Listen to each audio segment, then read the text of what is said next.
আসসালামু আলাইকুম।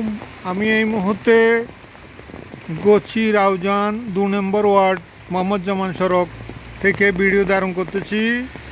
বর্তমানে এই মোহাম্মদ জামান রোড থেকে এই লাম্বুরাট রোড পর্যন্ত এখানে ভয়াবহ চিত্র, যেখানে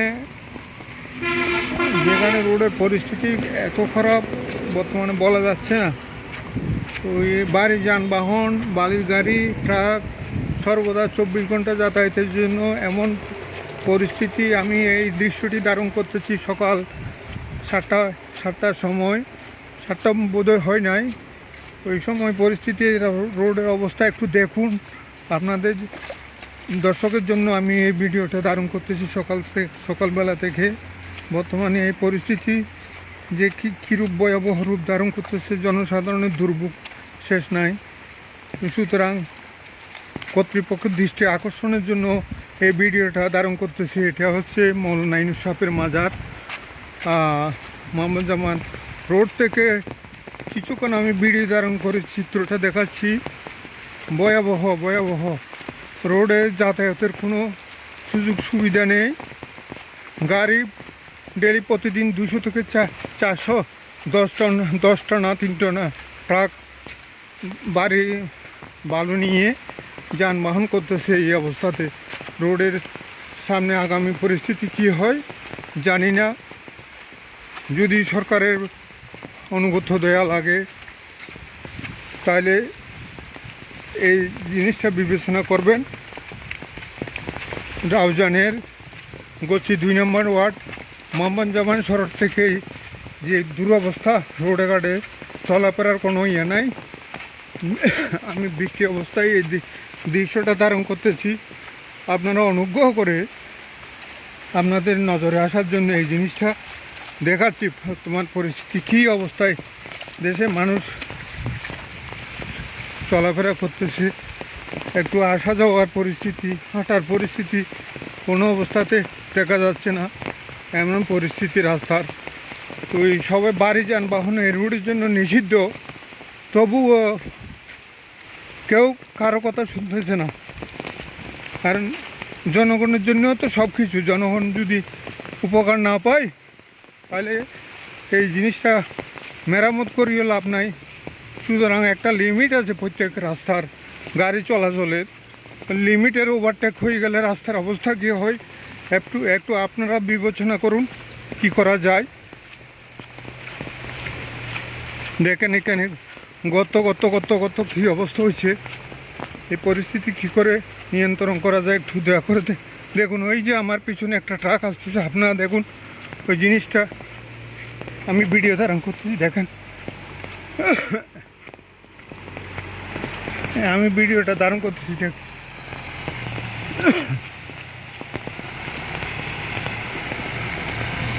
দেখুন।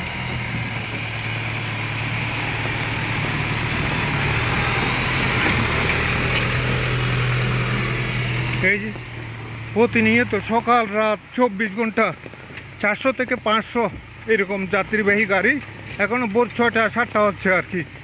ওই সময় থেকে দেখুন কীভাবে প্রতিনিয়ত গাড়ি যায়, রাত্রি সকাল দুপুর কোনো ইয়া নাই। রাস্তার কী অবস্থা বানাই ফেলছে, একটু আপনারা বিবেচনা করুন। দর্শকের উপকারের সাথে এই ধরনের কী করা যায়, সরকারিভাবে কী পদক্ষেপ নেওয়া যায় এই রোডটার জন্য। অথচ এই যে এখানে এটা লাম্বুরাট পর্যন্ত এই জায়গাটা, আবার এই দিক থেকে এটা গোচ্ছি জামা মসজিদ, এটা গোচ্ছি জামা মসজিদ থেকে আবার এদিক দিয়ে লাম্বুরাট, গোচ্ছি নয়াট সড়ক, এদিক দিয়ে হচ্ছে লাম্বুরাটের ওইদিকেও কিছু পর্যন্ত ওইদিকে অবস্থা।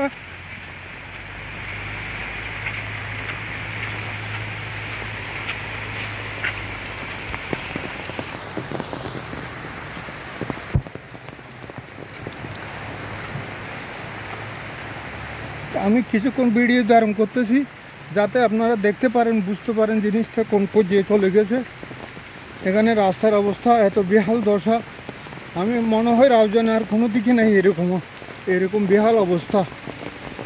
মনে হচ্ছে এটা একটা চলাচলের মানে বাজারমুখী একটা লাম্বুরাট কর্ণফুলির পাশে লাম্বুরাট বাজার, ওখান থেকে যাওয়ার আসার কোনো পরিস্থিতি নেই, স্বাভাবিক পায়ে চলার পরিস্থিতিটা নেই। গাড়ি তো বাদে দিলাম, কি করা যায়। ওই আমার পিছনে একটা গাড়ি আসতেছে, আমি ভিডিও ধারণ করছি, দেখেন এই আমার পিছনে আরেকটা ভিডিও আসতেছে, দেখেন গাড়ি, আমি করতেছি, ভিডিও ধারণ করতেছি, দেখেন আরেকটা আসছে, চলে আসছে সকালে সকালে। এরকম প্রতিনিয়ত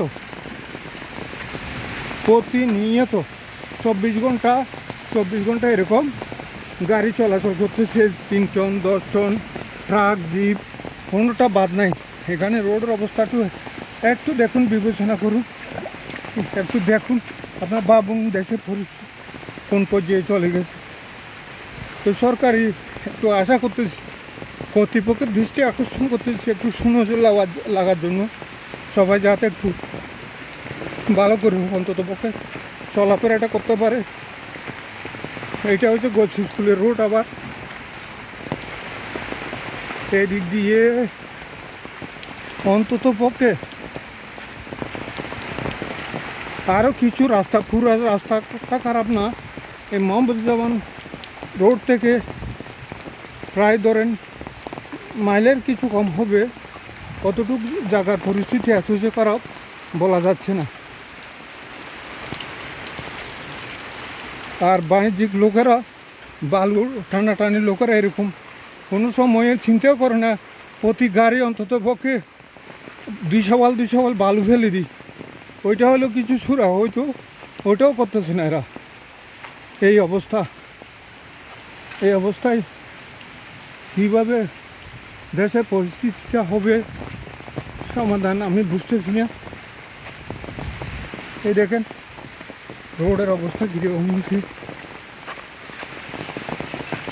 এই রোডের অবস্থা বর্তমান।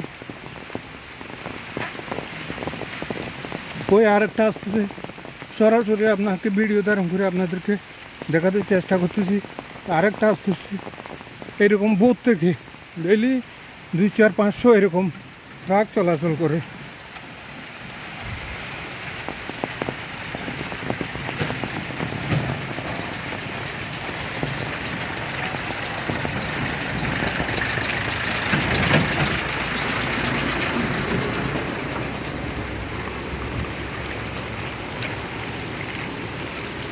দেখেন দর্শকবিন্দু, এই ভিডিও ধারণ করতেছি পর্যন্ত, এই পর্যন্ত 3টে, আরেকটা আসতেছে, ওইটাও আপনারা দেখতে পারবেন। আমি সরাসরি দৃশ্যটা সকালবেলায় ভোর 7টা অনুমানিক ওই সময় ভিডিওটা ধারণ করতেছি, দেখেন পরিস্থিতিটা কী পর্যায়ে চলে গেছে।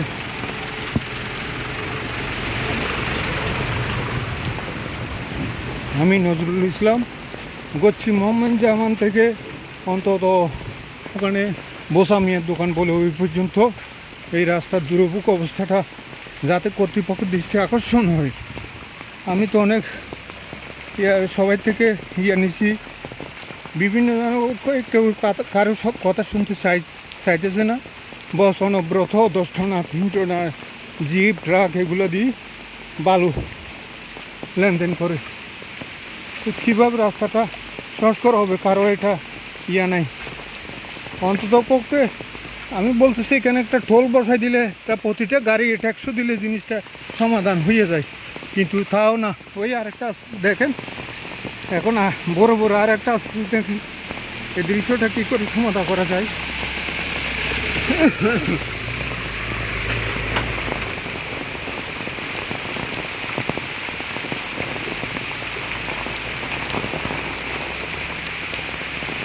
হাঁটি আমি এই যে দৃশ্যটা ধারণ করতেছি, কারণ আমার থেকে কমপ্লিট সাংবাদিকের মতো কোনো ইনস্ট্রুমেন্ট নাই, আমি সাধারণ একজন পাবলিক। আমার লাগতেছে জিনিসটার জন্য স্থানীয়ভাবে আমি একটু যদি না করি, কেউ সহযোগিতার আশ্রয়টাটুকু স্থানটুকু পাবে না, এই জন্য আমি জিনিসটা ধারণ করে দেখাচ্ছি। ধন্যবাদ। আপনারা আমার ভিডিও পেতে চাইলে সাবস্ক্রাইব, লাইক, শেয়ার করে দিবেন। এই পর্যন্ত আমি সমাপ্তি ঘোষণা করলাম। খোদা হাফেজ। বাংলাদেশ জিন্দাবাদ।